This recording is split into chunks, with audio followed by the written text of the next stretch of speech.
The moment that changed everything didn't happen in a boardroom. It didn't happen during some dramatic argument at midnight.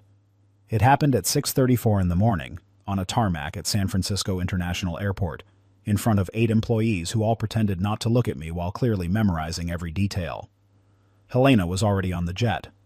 I could see her through the oval window, her dark hair pulled back the way she wore it when she wanted to mean business. She didn't even come down the steps. She sent her assistant, a 26-year-old named Tiffany, who had the kind of practiced sympathy that gets rehearsed in front of a mirror. "Mr. Voss," Tiffany said, clutching her iPad to her chest. "Helena wanted me to let you know that this trip is for core company stakeholders only. She said the guest list needed to be streamlined." I stood there on that tarmac with my carry-on bag in my hand and 8 sets of eyes pretending to study the morning fog rolling in off the bay. The jet engines were already humming. The coffee I'd bought at the terminal was still hot in my other hand. "She said family only?" I asked. Tiffany blinked. "She said core stakeholders." "I'm sorry, Mr. Voss." Here's the part nobody tells you about moments like that. You don't feel rage right away. You don't cry. What you feel is a strange, almost clinical clarity, like every unnecessary thought in your brain just goes quiet, and what's left is only the most essential truth. And the truth was this: Helena had just made the single biggest mistake of her business career. She just didn't know it yet. I picked up my bag. I took a long sip of my coffee. I looked up at that oval window one more time, smiled at nobody in particular, and walked back toward the terminal. By the time their jet was wheels up over the Pacific, I was already on my laptop. Before I tell you what happened next, do me a favor. Hit that subscribe button and turn on notifications. Because the story I'm about to tell you is one that took me 46 years, 2 decades of building something from the ground up, and one very cold morning on a tarmac to fully understand. If you've ever poured everything you had into something, only to have someone else try to take the credit, or worse, cut you out entirely, this one's for you. Like this video, drop a comment below, telling me, have you ever been underestimated by someone who should have known better? I read every single one. Now, let's go back to the beginning. My name is Cassian Voss. I'm 46 years old and I'm a software architect, which basically means I'm the person who figures out how to make complicated digital systems actually work together without falling apart. I've been doing it since I was 22 years old, writing code in a studio apartment in the Sunset District with 3 roommates and a futon that had more springs than cushion. I met Helena Voss, Helena Drake back then, at a tech conference in downtown San Francisco 11 years ago. She was presenting a pitch for her startup, a boutique digital agency she'd been building for 3 years called Luminary Group. Smart concept, sharp execution, genuinely interesting vision. I stayed after the panel to ask her a question about her back-end infrastructure, and 3 hours later we were still talking over cold coffee at a table in the corner of the convention center. Helena was brilliant. I want to make that absolutely clear, because nothing that happened later changes that fact. She had an eye for clients, a gift for relationships, a way of walking into a room and making everyone in it feel like the most important person she'd talked to all week. That's rare. That's genuinely rare. Luminary Group was hers, built by her instincts, her hustle, her relationships. I never disputed that. What Helena was not was technical. When we started dating, Luminary was bringing in decent revenue, maybe $3.5 million a year, running on basic project management software and a patchwork of third-party tools that didn't talk to each other well. Helena spent more time dealing with operational fires than she spent doing the creative and strategic work she was actually exceptional at. About 18 months into our relationship, she asked if I could help. Not run anything, not take over, just look at the systems and see what I could do. I want to be honest with you. What I built over the next 2 years changed everything. I called it the Luminary operating system, though officially it never had a name because I never officially charged for it. It was a fully custom software platform, built from scratch, that integrated every function of the agency: client onboarding, project tracking, billing, resource allocation, team communication, performance reporting. Not a subscription tool, not a combination of apps. A single, purpose-built system designed specifically for the way Helena's agency worked. I coded it myself, nights and weekends at the beginning, then full-time after I married Helena, and we agreed I'd step back from my consulting work for a year to really dig into this. That year turned into 3. The platform had a dashboard that gave Helena real-time visibility into every active client engagement.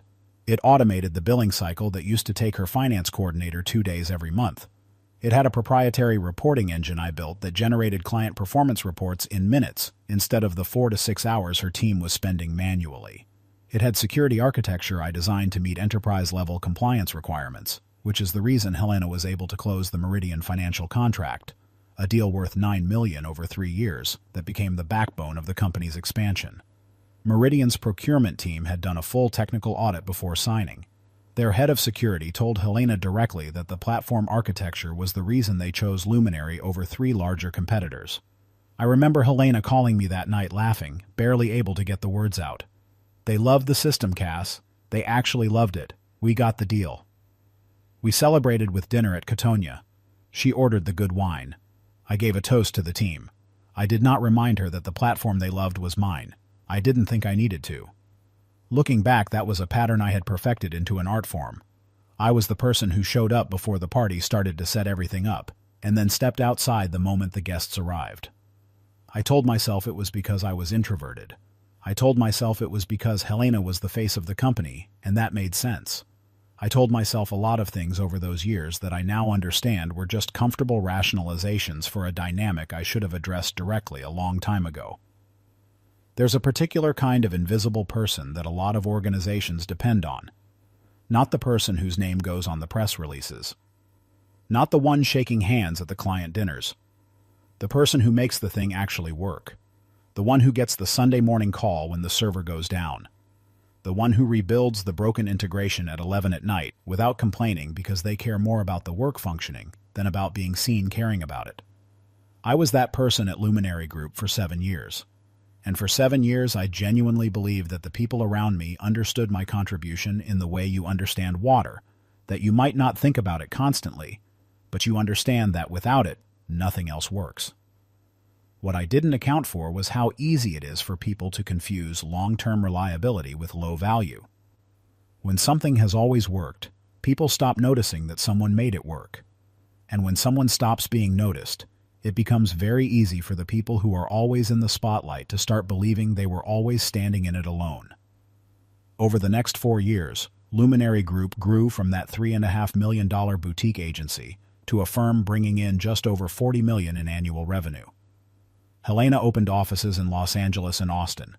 She hired a chief operating officer, a woman named Renata Bishop, who was sharp and capable and became Helena's most trusted advisor in a way I probably should have paid more attention to. I stayed in the background. That was my preference, genuinely. I'm not a person who needs applause. I built systems. I kept things running. When something broke at 2 in the morning, I fixed it. When a client integration needed a custom API built in 48 hours, I built it. When the security audit for a Fortune 500 prospect required documentation of our platform architecture, I wrote the 73-page technical brief that cleared us. To Helena's clients, I was her husband. To her employees, I was a technical advisor, helpful and quiet. To Helena's board of directors, I was barely a footnote. I told myself that was fine. I was wrong to tell myself that. Looking back now, I can see the shift happening gradually the way a crack spreads through concrete, so slowly you don't notice until the whole section collapses. It started small. Helena stopped mentioning the platform in client conversations, started attributing its capabilities to our proprietary technology, without any acknowledgement of who built it. Renata began bringing in outside technical consultants to evaluate the system, which stung a little, but I understood the business logic. Then the board started talking about a possible acquisition. A firm out of Seattle, a larger digital services company called Nexus Partners, had been circling Luminary for about 6 months. They were interested. Very interested. The platform was a significant part of what made Luminary attractive. Their due diligence team spent 2 weeks with Renata going over everything, and I was not included in a single meeting. When I asked Helena about it, she smiled, touched my arm, and said, "It's better if we keep the technical discussions internal for now. You know how these things go." I did not know how these things went. Not like that. About 3 months before the tarmac morning, Helena came home with a document I was supposed to sign. It was a reassignment agreement. In plain language, it said that any software, systems, tools, or intellectual property I had developed for Luminary Group would be formally assigned to the company in exchange for a one-time payment of $250,000. I read it twice, then I read it a third time. "This is a buyout," I said. "It's a formalization," Helena said. "Nexus needs clean IP documentation. The lawyers said we need this signed before we can move forward."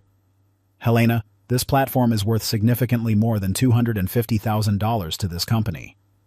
The platform was developed during our marriage, while you were informally supporting the business. This is standard." I looked at my wife across our kitchen island in the house we shared in Pacific Heights, the house with the view of the bay and the garden she had spent 2 years perfecting, and I felt that clinical clarity settle in again. "I need to think about it," I said.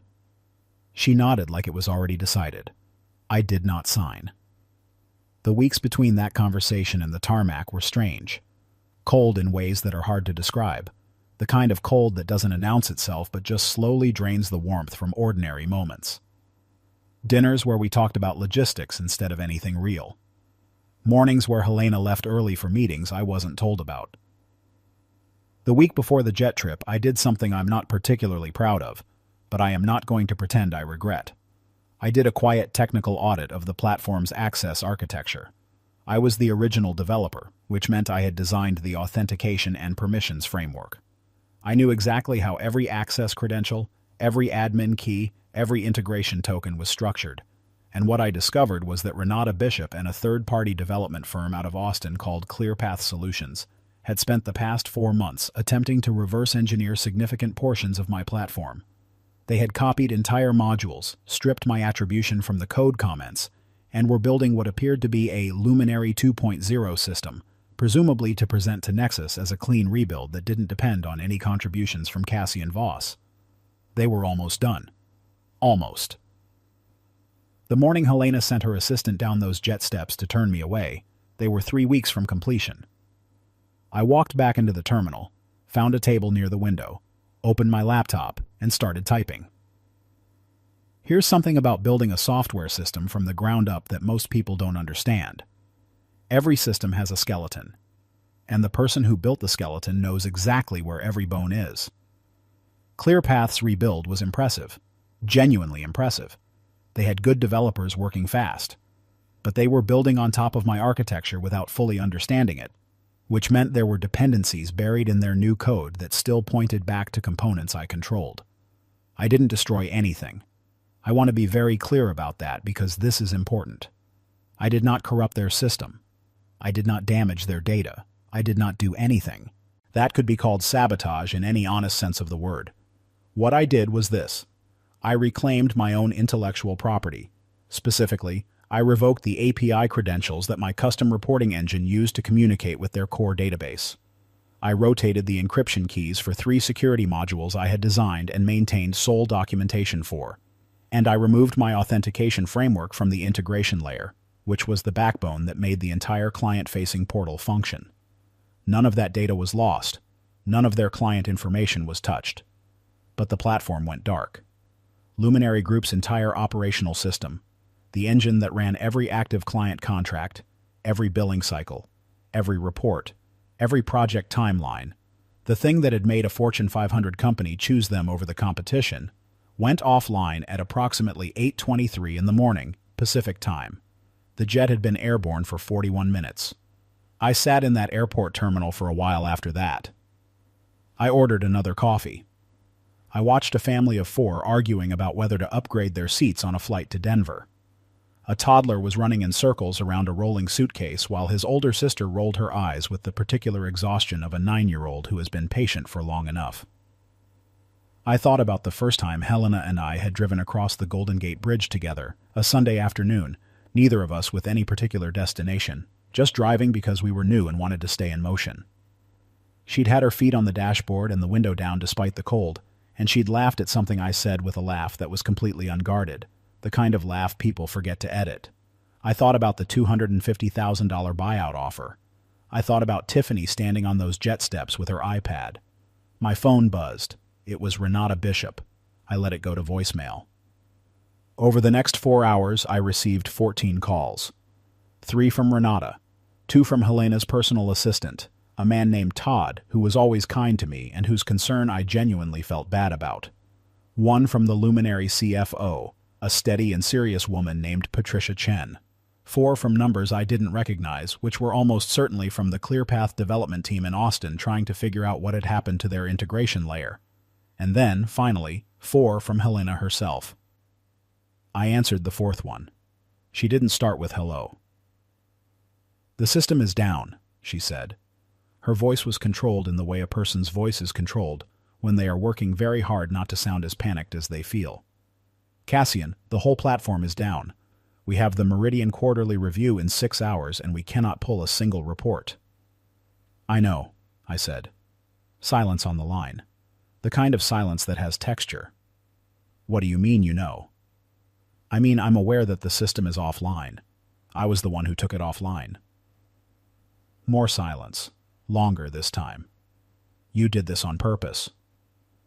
"Helena, your company has been building a replacement for my platform using my own architecture as a foundation, without my knowledge or consent, and then trying to buy me out for $250,000 before the acquisition closed.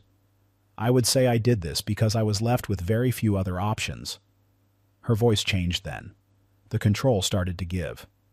"Cassian, there are clients. There are people's jobs on the line. There are contracts. I know. I built the system that holds all of those contracts. You need to bring it back online, right now. I will, when we have a real conversation, one that involves my attorney, and a fair accounting of the intellectual property I developed for this company over 7 years." The line was quiet for a long moment. I could hear airport noise in the background on her end. Wherever she had landed, she hadn't gone far. "How long have you known?" she asked finally. "About ClearPath? A few weeks." "And you waited." "I wanted to see if you would tell me yourself." Another long pause. When she spoke again, the control was gone entirely, and what was underneath it was something raw, something that sounded more like the woman from that drive across the Golden Gate Bridge than the person who had sent her assistant down those jet steps with an iPad. "I handled this wrong," she said. "Yes," I said. "You did. Come home, Cassian. I'll come. Home when we have an agreement." I want to pause here for a moment because I know what some of you are thinking. You're thinking, why didn't he just talk to her? Why didn't he confront her the moment he found out about ClearPath? Why didn't he sit down across from Helena and say, "I know what you're doing. I need us to be honest with each other right now"? It's a fair question. The honest answer is that I had been trying to have that conversation for 3 months, in every way that wasn't the conversation itself. I left signals. I asked careful questions. I made it easy for Helena to bring it up on her own, to come to me, to say, "Here is what is happening and here is why, and let's figure out together what is fair." I wanted her to choose that. I genuinely did. Because the alternative, which is where we ended up, was something I never actually wanted, no matter how clearly I executed it once the time came. She didn't choose that. So the tarmac morning was not an impulsive decision. It was the end of a long, quiet countdown that I had given her every opportunity to stop. The next 72 hours were the most legally and emotionally complicated of my life, and I have been through a divorce, a failed startup, and a family situation involving my brother that I will not get into, but which required a lawyer and a mediator and 2 separate Thanksgiving dinners for 3 years running. My attorney was a man named Douglas Fairweather, who I had retained privately 3 weeks earlier, immediately after Helena showed me that buyout agreement. Douglas was methodical in the way that genuinely competent people are methodical, quiet about it, thorough, unhurried by anyone else's timeline. Helena's legal team was fast and expensive and extremely motivated. Nexus Partners' acquisition was contingent on a clean IP resolution, and every hour the platform stayed offline was a liability they could feel in real numbers. I was not unreasonable. I want to be honest about that too. Douglas and I went into those conversations with 3 clear asks. First, formal documentation crediting my authorship and architectural contribution to the Luminary operating system across all relevant company records and any materials provided to Nexus as part of the acquisition. Second, fair market valuation of my IP contribution, not a flat buyout number pulled out of the air, but an actual appraisal conducted by an independent technical evaluator. Third, a consulting agreement that reflected the reality of my ongoing involvement, since even ClearPath's rebuild still had dependencies on my architecture that would require my input for a minimum of 18 months after any acquisition closed. The independent appraisal came back 12 days later. The IP contribution was valued at $4.3 million. The platform I had built for $250,000 was worth $4.3 million. Nexus countered at $3.8. We settled at $4.1, plus the consulting agreement, plus the formal attribution documentation. Douglas shook my hand at the end of the meeting, which for Douglas was basically the equivalent of a standing ovation. I moved out of the Pacific Heights house the week after the agreement was signed. Not dramatically, not with anger.